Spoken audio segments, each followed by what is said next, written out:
So welcome back. Where was I last week? I was gone. Couldn't make it. No, I wasn't gone. My wife was out of town. She's working on a video. It's called Women of Bhakti, and she was interviewing two devotees who are both professors, one at Princeton, I think both professors at Princeton, on the tradition of Bhakti, the female tradition of Bhakti. And I was with my daughter, 10 years old, and we couldn't come. So here we are again. We're talking about sadhana. And as you may remember, sadhana means practice, and sadhya means perfection, or as we say, practice makes perfect. So, what I want to talk about today is a little bit more of what we've been speaking about, association, but not only association with people, but association with environments in general, and how we're affected by that, and how being Krishna conscious means, at least in one aspect, it means keeping ourselves within environments which uplift us, which inspire us, which do not pull us down into the modes of nature. So many of you know about the modes of nature. Maybe you all know about the modes of nature. And the way Krishna describes the modes of nature, he describes them as forces which pull us in particular ways according to their influences. So if we allow ourselves to be influenced by passion, then we become very passionate. And one of the ways Krishna describes that is that we're never satisfied. We always want more. Whatever we get, it's not enough. Or intensive desire to achieve anything, sexual desire, strong sexual desire, that's considered passion. And ignorance is basically madness, laziness, inertia, dreaming about doing something, never doing it. Just feeling like I don't want to do anything, or maybe depressed or lamenting. And goodness is what Prabhupada describes as more of the nature of knowledge, illumination, the next door neighbor to the spiritual nature, or right on the edge of the spiritual nature, realizing I'm not the body, eating vegetarian food, and so forth. So each of these modes is influencing us, and if we understand how the modes of nature work, and we understand also how the spiritual nature works, then we begin to realize that I don't want to say trick, but for lack of a better word, the trick of being Krishna conscious is to be in environments, as far as possible, to be around people and environments that are uplifting.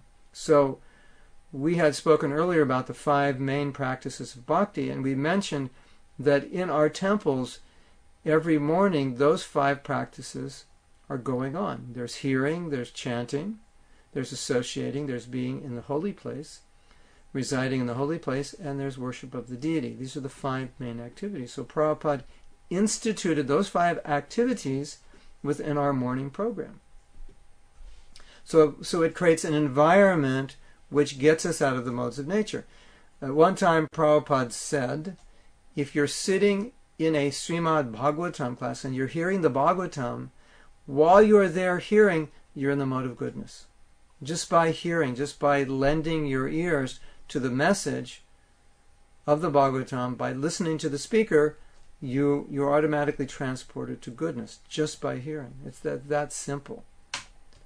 So when we're chanting the holy name, then we're surrounded by the internal energy. We're praying to Radharani, who is the personification of the internal energy, the spiritual energy. So chanting the holy name is meant to put us under the care and protection of Radharani, under the care and protection of the internal energy. And the internal energy brings us to Krishna. And the external energy pushes us, or we should say pulls us, or as Shastra says, throws us and covers us, throws us away from Krishna and covers us. That's the job of the material energy, and that's the power of the material energy. And I'm sure all of you have felt that. When you associate with devotees, you feel uplifted. You can feel like this dense fog of the modes of nature subsiding. It's kind of like the sun is rising and the fog is dissipating. And you can feel influences that may have been affecting you before you came to the temple or before you were associating with devotees just kind of dissipate. That influence just dissipate. It's kind of like when you're healthy and you're eating properly, then the foods you eat give you energy. But when you're not eating properly or you're not exercising, then you feel lethargic. You always feel it's difficult to do something. So your activities are causing a reaction, and then you're living out the reaction. So in the same way, spiritual activities cause a reaction, which energizes us, enthuses us, uplifts us, clears our consciousness, reduces our material attachments and material desires, clarifies our vision. Whereas influence of the material modes of nature basically do the opposite. So really, if you look at sadhana, you see that sadhana is meant to keep us within a proper environment, or keep us within the influences that will properly cultivate our Krishna consciousness. So, but now I want to present another angle of vision, because we have to clarify what this means, because we're not always in ideal environments. A lot of times we're in environments which are antagonistic to Krishna consciousness.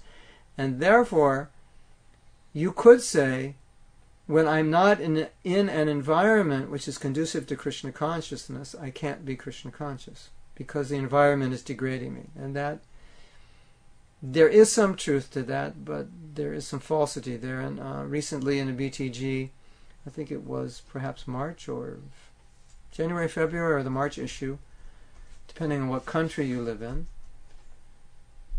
I wrote an article about turning your workplace into Vaikuntha.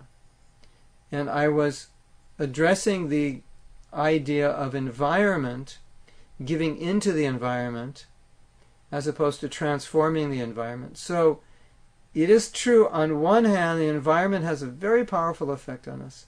And it is true, on the other hand, that we can transform our environment. So how do we transform our environment? Well, one of the best ways we can do that is if our home environment is uplifting and inspiring, then when we go into environments which are not quote-unquote conducive to Krishna consciousness, we tend to remain a bit aloof or transcendental, or at least in the mode of goodness, and not affected by it. It's not like if you go into a bar, which Prabhupada said is in the mode of ignorance, you immediately will get drawn into the mode of ignorance. And then you say, well, I ended up in a bar by accident, and then I had to drink. I couldn't help myself.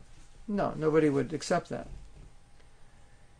But if you hang around a bar day after day after day, yeah, then it makes sense that you become influenced by the environment. So, similarly, if every morning we're imbibing Krishna consciousness in a very powerful way, then when we go out into, quote-unquote, the environments which are not conducive, we tend to remain above those influences. But, and here's the but, and the big but, is if we don't do that, then we'll tend to be influenced by those environments. And then we will feel like, I can't do anything because of the environment, because the environment is not conducive. One of the things that I've found very, very helpful for me is to have an iPod or some kind of MP3 player portable with earphones. So a lot of times I'll be out in the world, out and about, I'll be shopping or this or that, where I don't have to interact with people, and I'll just be listening to Krishna conscious lectures, or I'll be listening to kirtan. So when I do that, I always feel like I'm not really in the store. My consciousness is not in the store, or my consciousness is not where I am, but my consciousness is hearing about Krishna, so I'm transcending it. So I'm sure that's an experience we've all had, where we can go into an environment which is very hostile, but we can remain Krishna conscious either by hearing, by chanting, or by having a very powerful morning program, whether it's in the temple or whether it's by ourselves. Now, I wanted to relate something which I realized, especially through japa, but also anything you do in the morning, through, be it puja or reading or whatever it is, your time in the morning, before you go out in the world, before you have to face your day and do what you have to do. Just imagine what it would be like if every morning you could transport yourself to the spiritual world and spend an hour or 2 or 3 or 4 or 5 and then come back. So let's say 4 o'clock in the morning, you went to the spiritual world. You went to Goloka. You went to Braj for 2, 3, 4, or 5 hours, and there you were, engaged with Krishna in Leela, or hearing from Krishna, or hearing from, or associating with the other devotees. And then you came back and you went to work. And you did that every day. Do you think the environment at your work would have a negative effect on you? I doubt it. Because you would be living with that experience. And that experience is so superior to anything you could experience here that it just wouldn't affect you. It's like when you have something really good, nothing inferior can affect you or attract you. If your immune system is strong, you won't get affected by diseases. So it's like that. It's like a spiritual immune system. Prabhupada described the modes of nature as infections. And you can really feel that sometimes when you go into a very passionate situation and you haven't been practicing, you haven't had good sadhana for a while. You can feel like your transcendental or your spiritual immune system is down, and then you become affected by the flu of passion or the flu of ignorance. Whereas if your transcendental immune system is strong, then when you enter those passionate or ignorant situations, you don't feel much affected by it, if affected at all. So that's the real key, and that's what sadhana does. It's meant to keep us in a purified state. It's meant to at least situate us in goodness. And so many times Prabhupada said, we, as far as possible, should be situated in goodness. So what does that mean, to be situated in goodness? Now you might think, well, isn't Krishna consciousness transcendental, and shouldn't we strive for the transcendental? Yes, we should strive for the transcendental.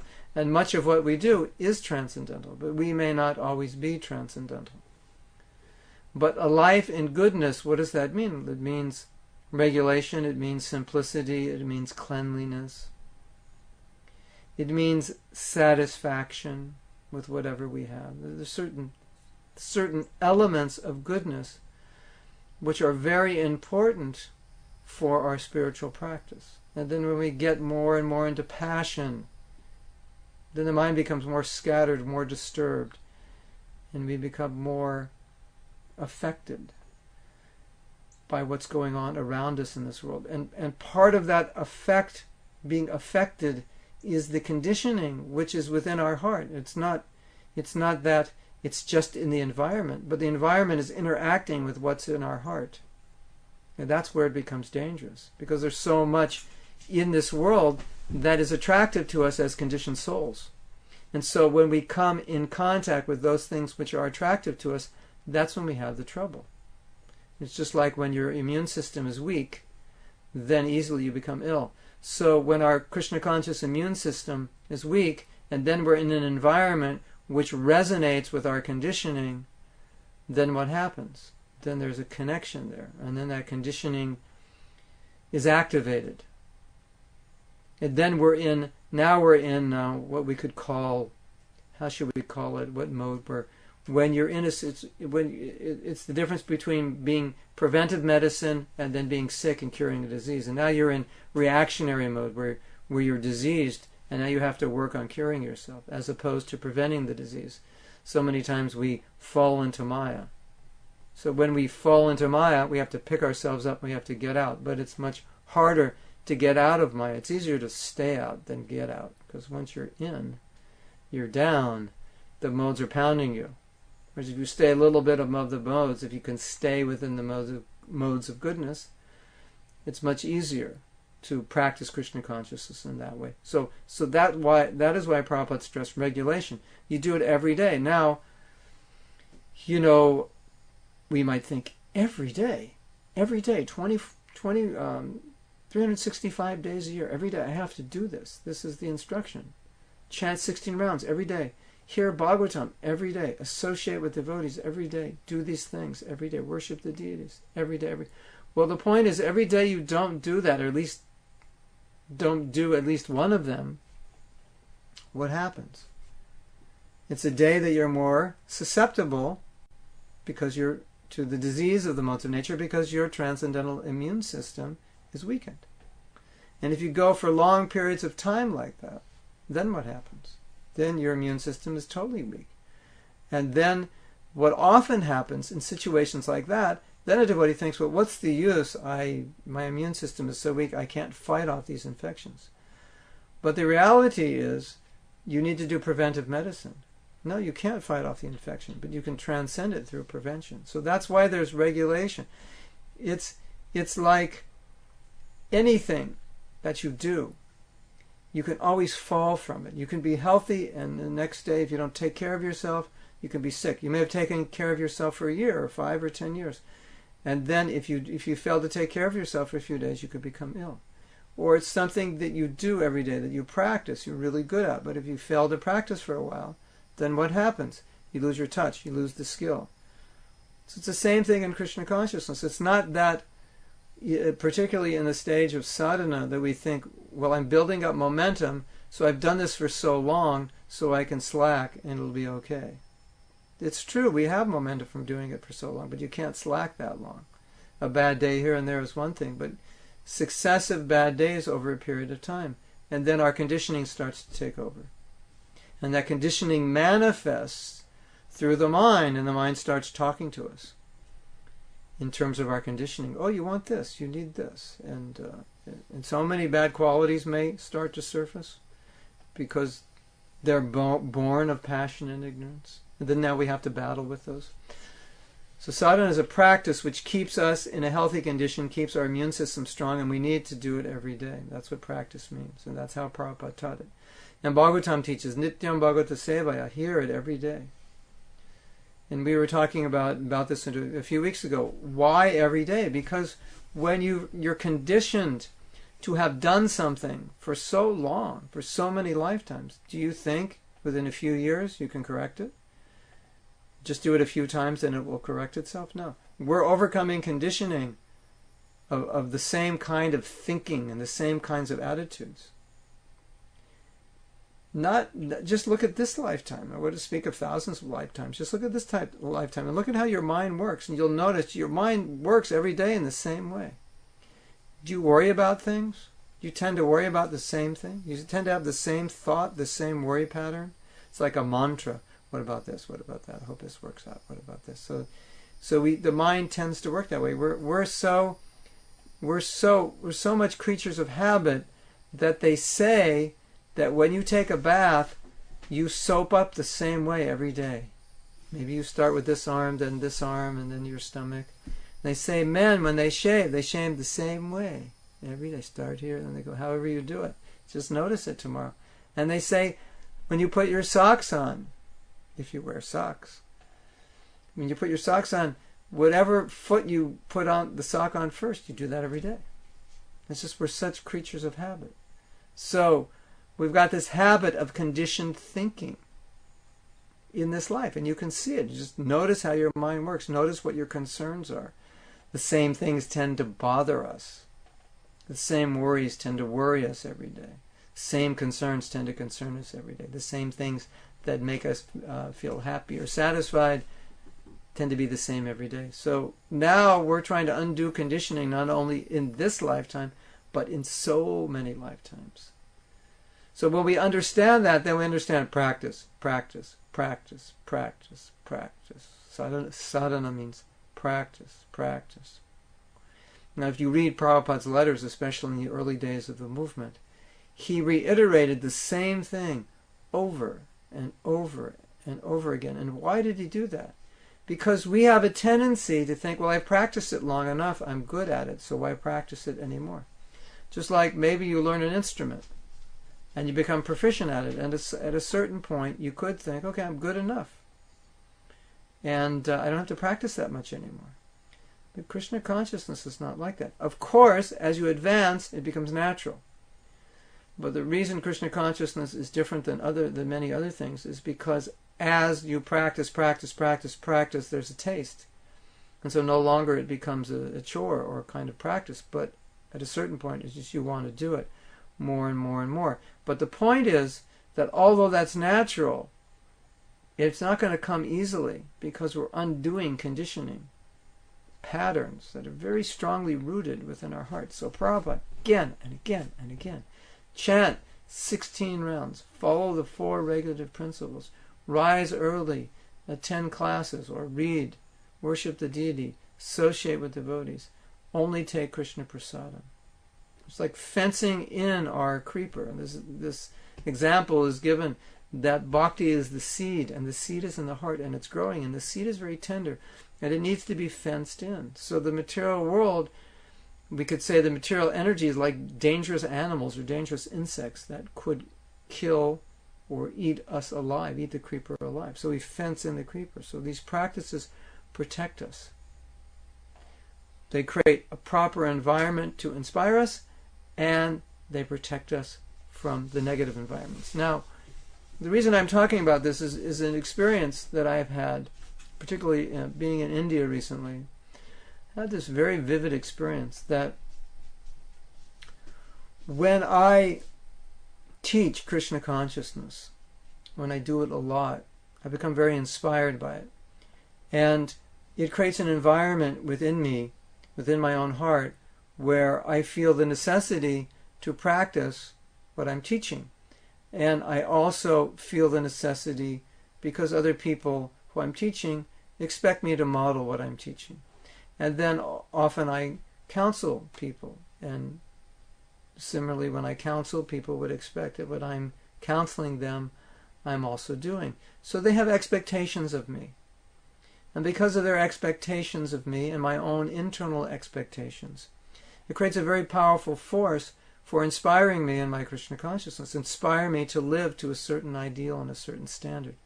So that's just one example of an environment that I'm in that inspires me, that automatically uplifts me. It's very powerful. When people expect something of you, it creates a very powerful force to uplift you. I just heard someone say that your friends, you should have friends that hold you to high standards. So that's what association is. That's the real power of association. That you have friends that hold you to high standards. That you know whoever you associate with, the standards that they set will influence you. Be they good standards or be they bad standards, high standards or low standards, they'll influence you. So the people you associate with, if they have higher standards, that will affect you. And if you can, in your friendship with them or in your association with them, ask them to hold you to higher standards, that will create an environment that will inspire you. And that's just one example of how environment molds us. And I was feeling, when I was in India, I was almost feeling like who I am is so much dependent on the environment and the energy that's surrounding me. So I was living in Mayapur. Mayapur is a holy dham. So when you live in a holy dham, that energy it's almost like right off the ground. You're just being uplifted, and you're always residing a little bit above the modes of nature. That's the influence of the dham. But the interesting thing about the dham is, although that's the influence of the dham, everybody is being influenced in the same way. So everyone is very serious about practicing Krishna consciousness. There are like 700, 800 devotees at Mangalarti. Most of the community, if not all, are there at Mangalarti. It's a very powerful environment. So everyone's feeling inspired, which therefore inspires everyone more. And so in that environment, naturally you become inspired. So what a great place to be, to become inspired in Krishna consciousness. And sometimes there are environments like that where you can't duplicate them, where if you want to become inspired in a particular way, those environments are essential. And just last weekend there was the Festival of Inspiration in New Vrindavan. It's the same idea. Devotees come together, create a proper environment to inspire one another, just by seeing devotees, by seeing the kirtan, by seeing the effulgent faces of devotees, by seeing devotees engaged in devotional service, by seeing devotees do kirtan. We become inspired.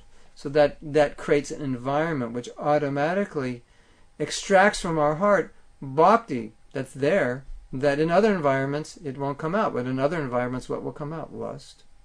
Yeah, we've all experienced it, isn't it? So in one environment, we're feeling lusty, we're feeling angry, we're feeling greedy, we're feeling passionate, we're feeling unsatisfied, we're feeling naughty, we may be feeling envious or jealous or just nasty. And in another environment, we may be feeling magnanimous, compassionate, kind. Like if you do something to give another person Krishna consciousness, it extracts a lot of bhakti from your heart. It extracts a lot of compassion from your heart. It is said in the Chaitanya Charitamrita that when you give Krishna consciousness, you get it. So the act of giving increases your own Krishna consciousness. Without you having to do anything other than just giving, you get it. So that you can create that environment. When you're giving people Krishna consciousness, the more you're giving, the more you will find that deep down inside of you, there's all this compassion, there's all this caring for other people. You actually want to help other people. But in the mode of passion, you'll tend not to think about other people. You just tend to think about me. Let's go shopping. Let's buy me stuff. I need stuff. Stuff makes me happy.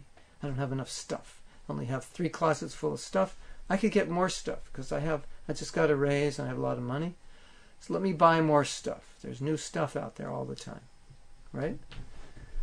When you're giving Krishna consciousness to other people, you don't think about me, want, I need. You think about how I can help this person. So it creates a different environment. So Prabhupada also pushed us so much. Give Krishna to others. Give Krishna to others. You could see that everything that Prabhupada did for us was to insulate us from Maya. So pushed us strong. Give Krishna consciousness. Just go for it. Give it to people.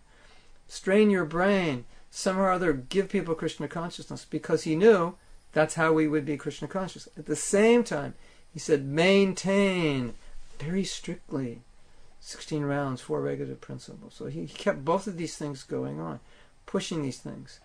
Do this regularly, daily, and that will create an environment which will automatically uplift and inspire you. Now, I was just reading this morning about Srila Prabhupada's travels around 1976 in Australia. And when he was there, he saw that the deities were very beautifully dressed. He saw that the devotees were very enthusiastically chanting and dancing.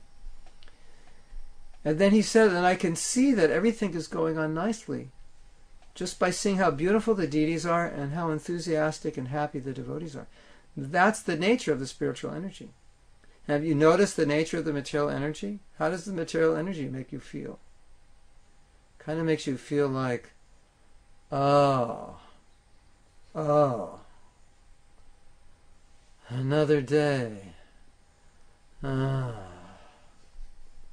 when you go to a temple, especially during a kirtan, how does everybody feel during kirtan? We use the word ecstatic. Prabhu, that was ecstatic. Ecstatic kirtan. Prabhupada said even a newcomer can feel ecstasy during a kirtan, because that's the nature of the spiritual energy. So Prabhupada said, if you're always happy, that means you're Krishna conscious. If you're not happy, you're not Krishna conscious, because that's the nature of material energy. You're not going to be happy. It's going to depress you. It's going to frustrate you. It's designed that way. You can't get around it. You can forget, you can ignore it, but it's there. You can make believe everything is okay. You can be very optimistic. But that's really just an illusion, because happiness doesn't exist there. All that exists there is some temporary relief, some illusion, some padding over of the pain. But Krishna consciousness is the platform of bliss. That's its nature. Anandamaya abhyasa. That's the nature of spiritual life. So we want to stay within that Anandamaya abhyasa. We want to stay in that spiritual energy. If we're in that energy, automatically everything just works perfectly. It just goes. If we surround ourselves with that. So, the moral of the story of this discussion is, if we go back to the idea that every morning we could actually go to Goloka. We could go to Braj and we could be with Krishna every morning. You can get so absorbed in hearing and chanting and worshipping Krishna every morning that it's just as if you are there with him. Not it's just as if, it is. We just have to realize it. That we're there with him every morning. And then, just imagine what your days will be like. Every morning. You imagine, every morning Krishna came and said, okay, let's go to Braj, and he pulls you. And you go out herding the cows, or you go rasa dancing. Or you go taking care of Krishna and watch him steal butter and complain to Yasoda. And you went through these leelas every day for 2 or 3 or 4 hours with Krishna. And then you came back and went to work. How would you feel? What would your life be like? What would this world be? Think you'd be working hard? I have to get ahead. I have to get more. I need more. Let's get ahead. Let's build 2 houses. Let's get 3 cars. You wouldn't be thinking like that. You'd just be thinking, I can't wait to go back and be with Krishna, because that's where it's at. And everything in this world would just be so unattractive to you.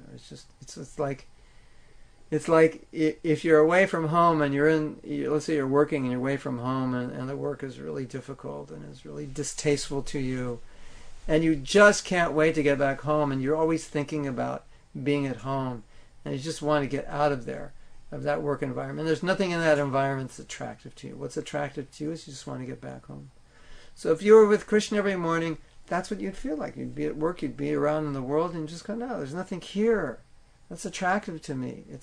I want to be there with Krishna. That's where I just want to get back, get out of this job, get it over with today, or whatever it is I have to do, and get back and be with Krishna. That's what we want to come to. So the regulation of sadhana means that every day we can go there. Every day. And then we become attached to it. And we want to go there every day. Whereas in a neophyte condition, we can easily be pulled by our conditioned nature to be irregular in our practices of bhakti. And then the more we're irregular, as I said, the more the modes of nature influence us. And then the more they influence us, the more difficult it is to become regular in our Krishna consciousness. Kind of modes of nature undermine it. Because then our mind is just reeling and rolling. And we want to do so many things, and accomplish so many things in this world, and be so many things, and have so many things. And all of a sudden, what happens? Oh, I don't have any time for Krishna. I'm so busy. Why should we be so busy that we don't have any time for Krishna? It doesn't make sense. It's madness.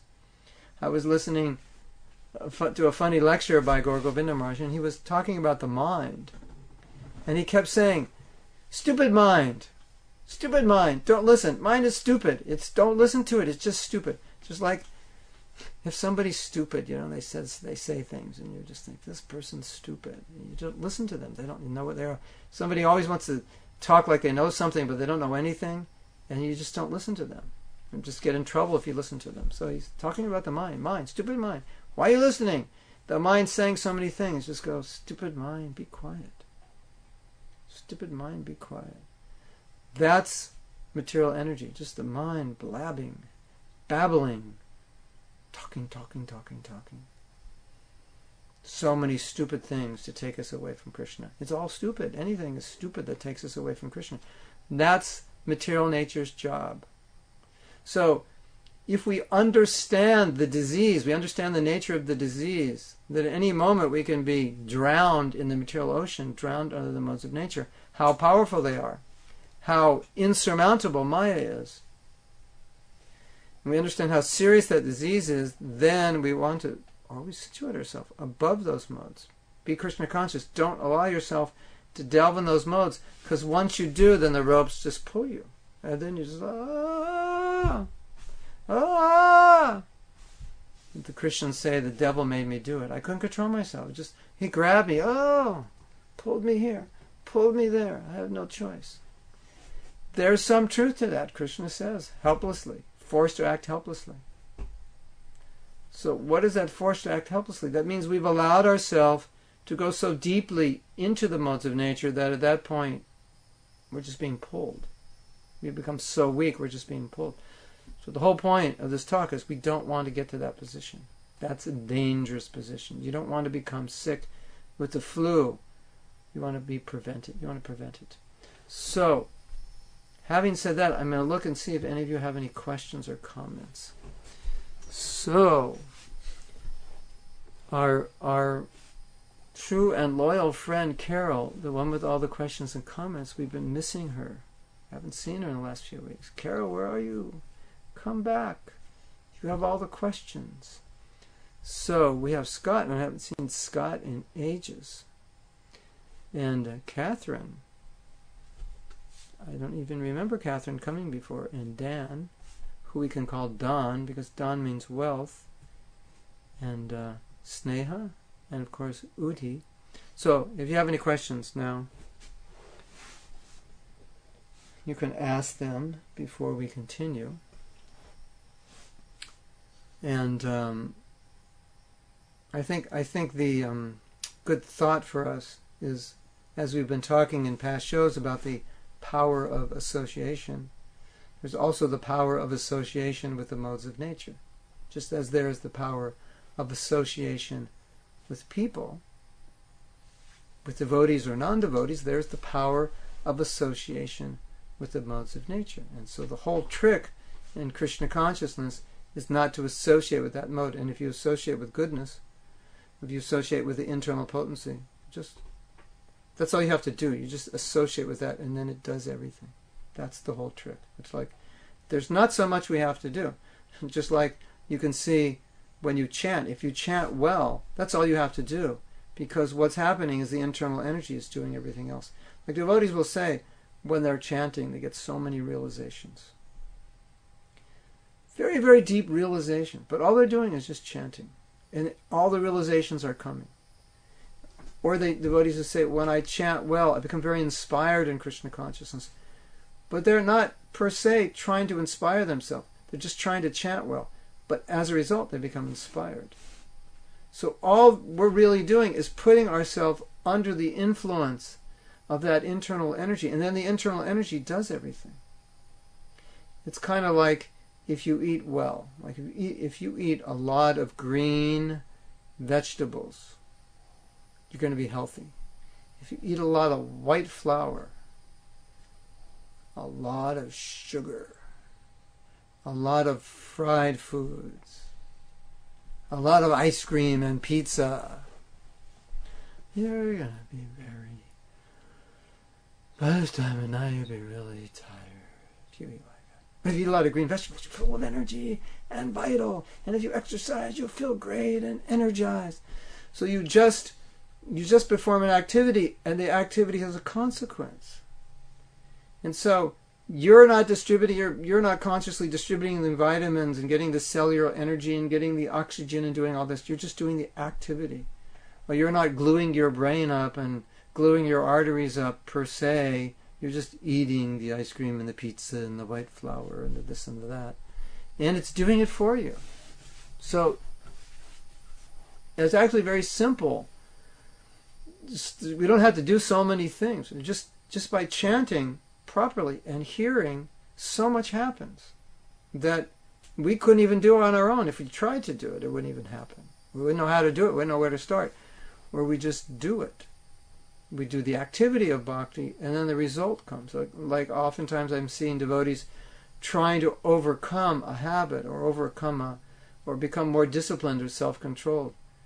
And just by improving the quality of their chanting or increasing their prayers or increasing the time they spend reading or adding some more devotional activities to their life, the problem goes away, or they get the strength to overcome a bad habit, they get the strength to become more self-disciplined. So it comes along with it. It's part of that energy, that internal potency. It's uplifting. Whereas we were saying before, the material energy is the throwing and the covering. So if it's the throwing and the covering, then the spiritual energy is the uncovering and the opening. And the uplifting. Instead of throwing down, you're being thrown up. That's very, very easy. And one thing I've seen is it doesn't take a long time. Even someone very young in Krishna consciousness, you notice this, you'll see sometimes that devotees very young, but they're very enthusiastic, and very serious, and apparently very transcendental. But they're very young devotees. So why is that? Because they're seriously engaged in the process which is enabling them to transcend the influence of the modes of nature. Now, sounds, you might say, hey, that sounds too easy. You just transcend. No. So here's the example. Example is the boat. The boat is in the ocean, and the ocean is rough. So the boat is roughly gliding on the sea. The waves are crashing into it. That is compared to executing Krishna consciousness in the conditioned stage. where the modes of nature are pounding on us. But because we're in the boat of the practices of bhakti, even though it's rocking, the boat is still gliding. The boat is not sinking. The boat is not being diverted from its path. So yes, modes may pound on us a little bit, but they won't stop us. Just like Prabhupada told the story I told before, Arjuna, his son, was killed in the Battle of Kurukshetra. And he was seriously hurt by this, and he was lamenting. And a man asked Prabhupada, if Arjuna is a pure devotee, he shouldn't be lamenting for the loss of his son. And Prabhupada said, it's natural to lament the loss of one's son, but Arjuna did not stop fighting, so he was not overcome by lamentation. So you see that when you're in Krishna consciousness, okay, things may come and hit you, and you may be somewhat affected, but you don't stop. You're not affected enough to just give up. You continue in Krishna consciousness. So you're on the boat and it's moving. That's the power of the practice. That's like a fighter, they're being hit in the face and the stomach. So a good fighter, he can tolerate it, maintain his equilibrium, maintain his concentration, maintain his strength, and fight back. So Maya's trying to hit us, but because we're practicing devotional service strictly, we're in good enough shape that we can take the hits, but we won't be knocked down. So that's the idea. So Sneha has a question. Sneha says, how does one become aware of the mode of nature that one is in? Well, I would recommend reading in Bhagavad Gita. You can read about the symptoms, the influences of modes of nature. But generally, if you're feeling restless, if you're feeling dissatisfied, if you're not feeling very enlivened in Krishna consciousness, if you're feeling in any way depressed, unhappy, confused, very distracted, or very, what's the word, when your mind is in many places at once. If you're feeling that you need something you don't have and then you'll be happy, you're feeling envious of someone, or you're feeling a strong desire for recognition. These are symptoms of the modes of nature. If you understand the symptoms of a Krishna conscious person, then you can understand the symptoms of the modes of nature. A Krishna conscious person is blissful. He's always blissful. He's always satisfied. He's always the well-wisher of others. He's not envious.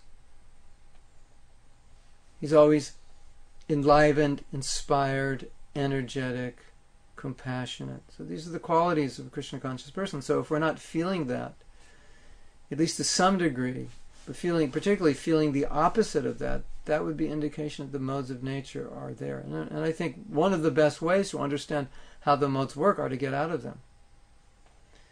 To be really Krishna conscious. Let's say this week, just try to be really Krishna conscious. Just chant some really good rounds, study every day, get up early, really insulate yourself. And then you can feel yourself gliding a bit above the modes of nature, and then as the day goes by, you might feel yourself kind of gliding back into them, and it'll be very clear what's going on. So get out of the modes, and you'll know what it's like when you're in them, when you fall back in the modes. When you're always in the modes, you can't really tell. If you can get away for that 1, 2, 3 hours every morning and be with Krishna, then you'll understand what it's like to be beyond the modes of nature. Definitely. And then when you're not there, you'll understand how the modes influence you. I mean, one of the ways the modes influence us, one of the powerful ways, is to put ourselves in the center. In Krishna consciousness, we put Krishna in the center. Everything's for Krishna, and I'm his servant. In material consciousness, everything for me. So I'm thinking of this world with me in the center. Everything's evolving around me. My life, my happiness, my needs, my pleasures, my anxiety. How do I resolve my anxieties? Where Krishna consciousness means Krishna's happiness, Krishna's pleasure. Relieve Krishna's anxiety. Relieve the anxiety of the conditioned souls. So whenever the modes of nature influence us, we tend to take Krishna out of the center and put ourselves there. We tend to, as Prabhupada said, we want to enjoy separately from Krishna. That's how the modes of nature influence us. Be separate. Krishna, Krishna's okay. I mean, I go to the Sunday feast and like that. But most of the time I put him outside of the circle of my life and just kind of keep him there, looking things over. And if anything goes wrong, and then I can pray to him and say, please help me. But normally I go about my business and do what I like and have a good time. That's material life. That's the influence of Maya, the modes of nature. So when you're out of those modes, then you're thinking about Krishna's pleasure. You're not self-absorbed. You're self-realized, which means to realize you're a servant of Krishna. Okay. But read Bhagavad Gita about the modes of nature. You'll find the 13th chapter, 14th chapter, all the way, the last chapter is also 18th chapter. Krishna describes faith in the different modes, religion in the different modes, knowledge in the different modes, food in the different modes, action in the different modes, and you can see where you're at, or just, it'll become more apparent to you the more you practice Krishna consciousness. You'll feel it coming, the modes coming. Okay, does anyone else have any other questions before we go? If you have no more questions, then we're going to end early tonight. So, of course, it's hard for me to end early because I like to talk so much, but I think I've made my point clear.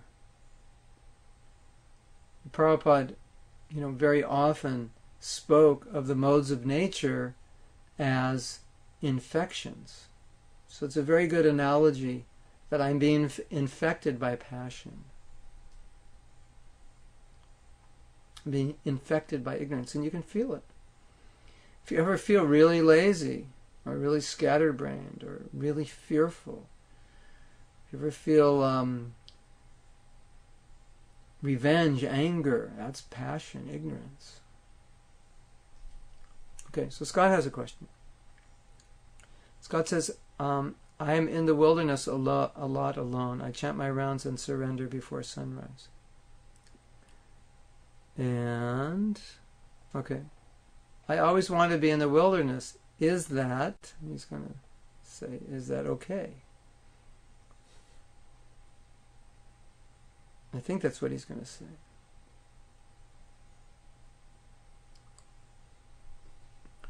So,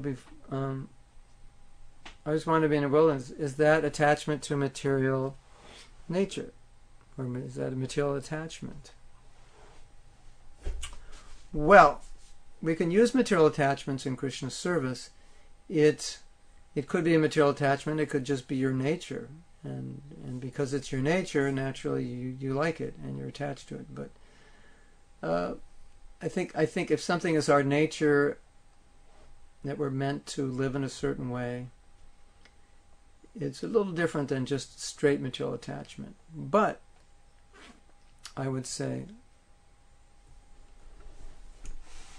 we said, I don't know if you were here a few shows before, we said, and Sneha, I will get to your question, we said, not that we said, but we quoted Shastra and said that the root cause of devotional service is association with the sadhus. Of course, now you're associating with sadhus in the virtual world, so that's very good. So,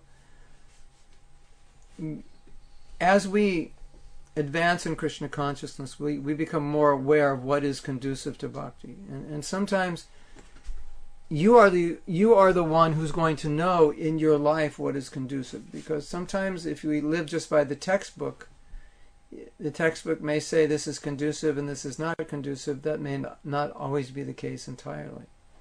So I think the best answer to your question is your own honesty. If you can stand back from your attachment to being alone and not being with people, and just ask yourself, is this the best thing for me? It may be the best thing. Maybe your interactions with people are not inspiring to you or not helping you.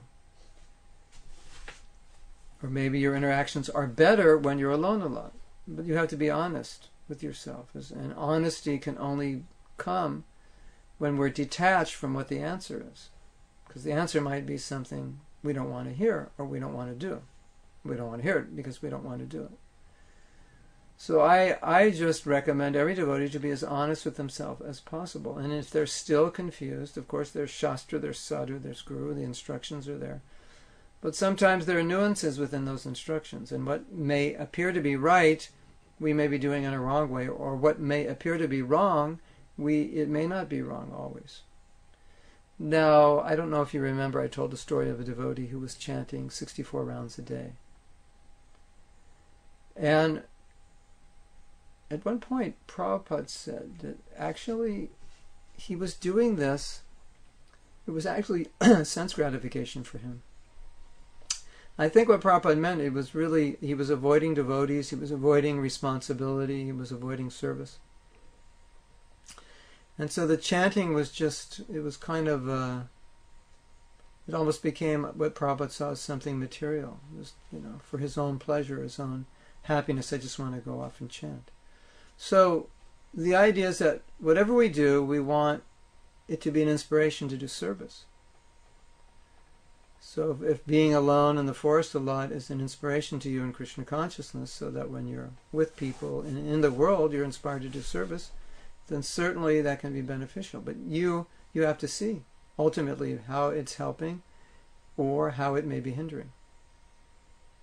Or you may ask somebody if they think it's helping or hindering. So I don't know the details of your situation, how often you're with devotees and so forth. But you say, but I live far from a temple, but I'm happiest in the temple. Yeah, so that sounds good. And I would recommend anytime you can go to a temple, particularly if you can get some time to stay in the temple, a week or so. It's very, very important. For those of you who live far from temples, very, very important you get to temples, you get association with devotees. Excuse me. You get association with devotees on a regular basis. Very, very important. Association is really everything. Any problem you have, any obstacle you have, in the association of devotees, that's where you're going to overcome it. So it's so important. Or start a temple in your home and invite people and make devotees. Then you'll be surrounded by devotees, all the ones you made. Okay. So Sneha says, has one to be in one of the three modes of nature at all times? Yes, unless you're perfectly Krishna conscious and you've transcended the modes of nature, which in our conditioned state we have not, although we can enter into Krishna consciousness in a transcendental state if we're fully absorbed in our chanting, or fully absorbed in hearing, or fully absorbed in serving Krishna. But that also borders within the mode of goodness. Material activities are usually influenced by a combination of the three modes of nature, and in Kali Yuga, particularly by ignorance and passion. But Krishna says in Bhagavad Gita, it's usually a combination, and one tends to predominate. Until one transcends the modes of nature, there'll always be this combination working on us.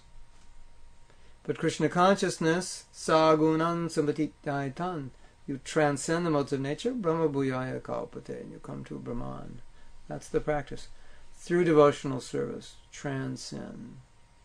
Daivihi eshu gunamayi, mama maya dharatyaya. This maya of mine, very difficult, dharatyaya, to overcome. Mam eva ye prapadyante, but those who surrender, mayam etam tarantite, easily cross beyond it. So what is basically or virtually impossible becomes possible when we surrender to Krishna. Otherwise, Prabhupada said, a man asked Prabhupada, he asked him about surrender. I forget the question.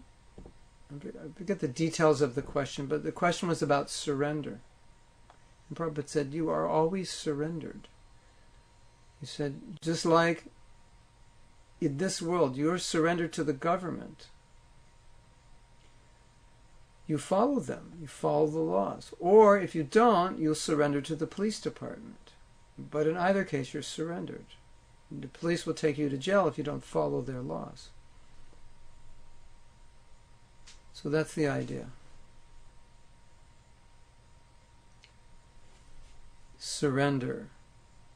So either we're going to be influenced by the modes of nature, we're going to surrender to the modes, we're going to surrender to Maya, or we're going to surrender to Krishna and be influenced transcendentally, or at least by goodness.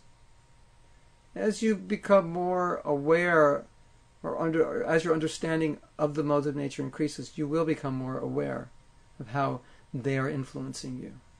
You definitely will notice it.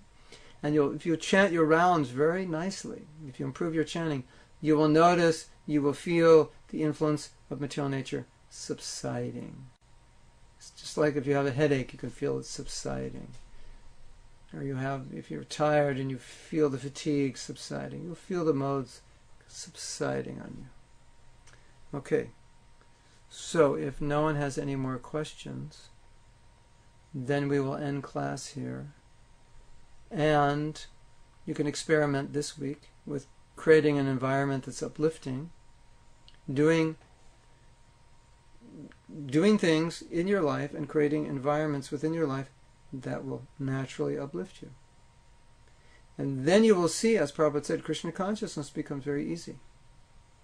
It's not difficult. It's difficult when we don't do those things. And then we're trying to battle with those things. And we can't. You can't fight Maya head on. Krishna fights Maya for you. That's the idea. Okay, you're welcome. Also, Scott has another question. Okay, Scott, we have 4 minutes. Scott's going to ask my opinion. And in answering your question, I'll let you know if it's my opinion, or I'll let you know if it's Siddhanta, or I'll let you know if different devotees or acharyas have different opinions. Okay, Scott says, last year, it's coming out in segments here. He's keeping us in suspension, okay? Not suspension.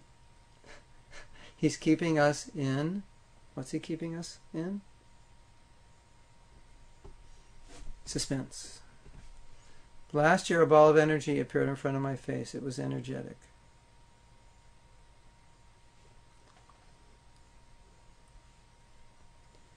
And I checked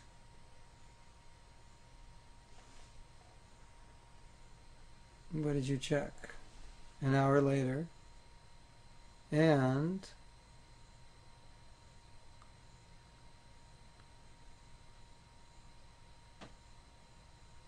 I got a phone. Everything's coming out in can you write it all out at once? Got a phone call saying my father had died.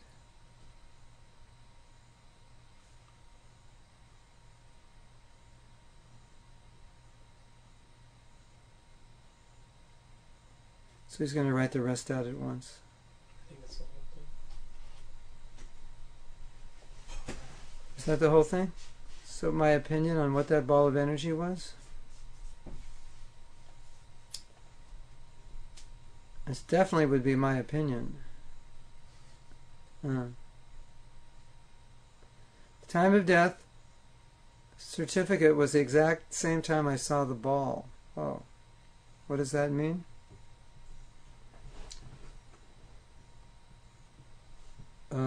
It means I can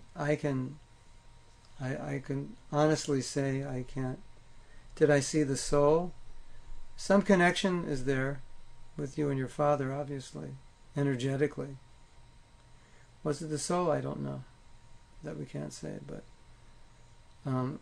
very close relationship. Perhaps you and your father were very close for many lifetimes, and such a deep connection that you were connected, or maybe he came to see you, say goodbye. I mean, are you and your father very close? You said yes, so that's probably why. I was in Mayapur, and a devotee told me that I'll tell you the story, it might help you. He was having a terrible time with his wife. I forget the details. But I think his wife had gone off with another man. And they got a divorce, and his son stayed with him. And his son did not want to stay with his mother, which is very unusual. Usually, the boy was 10 or something. Usually a 10-year-old boy would want to stay with his mother. And so this devotee said, well, we had our astrology done. He said, my son and I are very close. And he said, the astrologer said, in your last life, you were like best friends. So maybe you and your father had some connection. And of course, if you're practicing Krishna consciousness, that's the best service you can do for him, is to become Krishna conscious. It's such a nice thing, devotional service, because we can serve our families in the best way by becoming purified. So many generations past and future become purified, liberated, Shastra says. 27 generations, 21 generations, different statements are there. So, sounds like some connection was there. Yes, give him Mahaprasad, offer him. Yeah, that's nice. On the anniversary of his death, you could offer feasts to the devotees in his honor. That's nice. Nice way to serve. Okay. So thank you for that question. Thank you everyone for attending. We'll continue talking about sadhana next week. And hopefully your sadhana practices will become a little more disciplined, self-controlled, more regular. Hopefully you can increase them. And hopefully you'll insulate yourself more and more. All right. Well, thank you everyone. And we'll see you next week. Hare Krishna.